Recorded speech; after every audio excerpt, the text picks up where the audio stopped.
அஸ்ஸலாமு அலைக்கும் ஃப்ரெண்ட்ஸ். இன்றைக்கி ஒரு டீ டைம் ஸ்நாக்கு தான் ஜவ்வரிசி வடை. இந்த ஜவ்வரிசி வடையில் எல்லோரும் உருளைக்கிழங்கு வேக வச்சு உருளைக்கிழங்கு தான் சேர்ப்பாங்க. நான் வந்து ஒரு டிஃப்ரெண்ட்டுக்காக வேண்டி ப்ரெட்டு சேர்த்து பண்ணியிருக்கேன். பாருங்கள், ரொம்ப நல்லாயிருக்கும். மேலே மொறுமொறுப்பாக உள்ள சாஃப்டாக ரொம்ப நல்லாயிருக்கும். இது ஜவ்வரிசி நல்லா கொதிக்கிற தண்ணி வச்சு ஒரு 2-3 மணி நேரம் ஊற வச்சு வச்சுருக்கேன். வாங்க இப்போ மிச்ச கதைக்கு நம்ம போகலாம். இப்போ அந்த ராஜகுமாரி கேட்குறாங்க, ஊர் மக்களும் இந்த மந்திரிமார்களும் கேட்குறாங்க, எப்படிம்மா நீ ஒரு வருஷம் எங்கே இருந்த, என்ன ஆச்சு சொல்லு, எப்படி நீ உயிரோடு வந்த, யார் என்ன பண்ணாங்க அப்படின்னு சொல்லும்போது அவர் சொல்கிறேன், என்னை வந்து சதி பண்ணி தான் சுழலில் மாட்டி விட்டாங்க. நான் வந்து எங்கள் அப்பா வந்து சொல்லி கொடுத்ததுனால எல்லா கலையும் எனக்கு சொல்லி கொடுத்தாரு. மூச்சு பிடிக்கிறது, தண்ணியில் நீச்சல் அடிக்கிறது எல்லாத்தையும் சொல்லி கொடுத்ததுனால நான் நல்லா நீந்தி மயக்கம் அடைஞ்சு ஒரு ஊரோட கரையில் படுத்துட்டேன். அந்த ஊருக்காரவங்களுக்கும் எனக்கும் ரொம்ப வித்தியாசம் இருந்துச்சு. அதனால் அவங்க என்ன பண்ணாங்க, என்னை கொலை பண்ணுறதுக்காக வேண்டி மரண தண்டனை கொடுக்கறத வேண்டி கூட்டிகிட்டு போயிட்டாங்க. நான் என்ன சொன்னாலும் அவங்களுக்கு புரியல, அவங்க என்ன சொன்னாலும் எனக்கு புரியல. அப்போ வந்து நம்ம என்கிட்ட இருந்த நகை எல்லாத்தையும் கழட்டும்போது இந்த வெள்ளி மோதிரம் ஒன்று பார்த்தாங்க.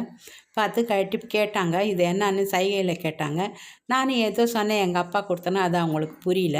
அந்த மோதிரத்தினால என்ன பண்ணாங்க, இது என்னவோ இருக்குது, அவர் சொல்கிறது புரியல, நம்ம பார்க்கலாம் அப்படின்னு சொல்லிட்டு என்னோடய மரண தண்டனையை அப்படியே நிறுத்திட்டு அவங்க பேசுகிறது எனக்கு சொல்லி கொடுத்தாங்க.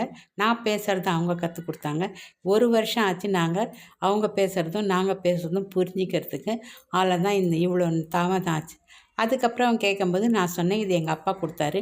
எங்கள் அப்பா ஒரு கிராமத்து மக்களுக்கு ஒரு நல்லது பண்ணாருன்னு அந்த கிராமத்து மக்கள் நன்றி கடனாக இதை கொடுத்தாங்க.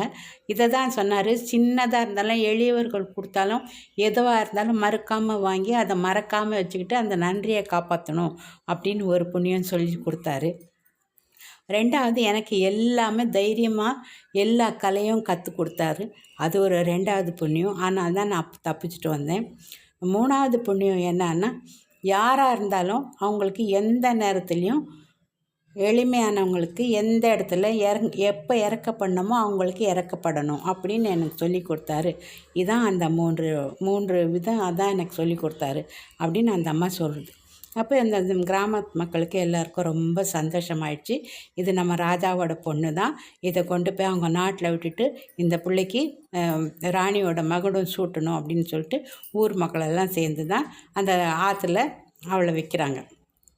ஆற்றுல எழுந்து வர மாதிரி பண்ணுறாங்க. அப்புறம் தான் இவன் சொன்ன உடனே எல்லோரும் ரொம்ப சந்தோஷமாயிட்டு, பாரு உங்கள் அப்பா பண்ண இந்த 3 புண்ணியம் தான் இன்றைக்கி உன்னை காப்பாற்றிருக்குது. அதே மாதிரி தான் மக்களே நம்மளும் செய்கிற புண்ணியம் நம்ம குழந்தைங்களை காப்பாற்றும். கண்டிப்பாக நம்மளுக்கும் ஏதாவது எந்த விதத்துலையாவது யாருக்காவது உதவி செஞ்சு அந்த புண்ணியத்தை நம்ம குழந்தைங்களுக்கு சேர்த்து வச்சுட்டு போவோம். அவ்வளோதான் இந்த கதையோட முடிவு. இப்போ வரங்க, வடையும் சுட்டாச்சு.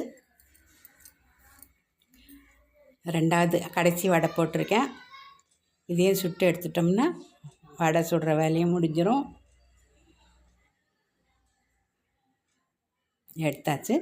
இது வந்து சாஸோட சாப்பிடும்போது ரொம்ப நல்லாயிருக்கும். அதே மாதிரி புதினா சட்னியோட சாப்பிடும்போது ரொம்ப நல்லாயிருக்கும். நான் சாஸ் தான் வச்சுருக்கேன். பிடிச்சிருந்தா லைக் பண்ணுங்கள்.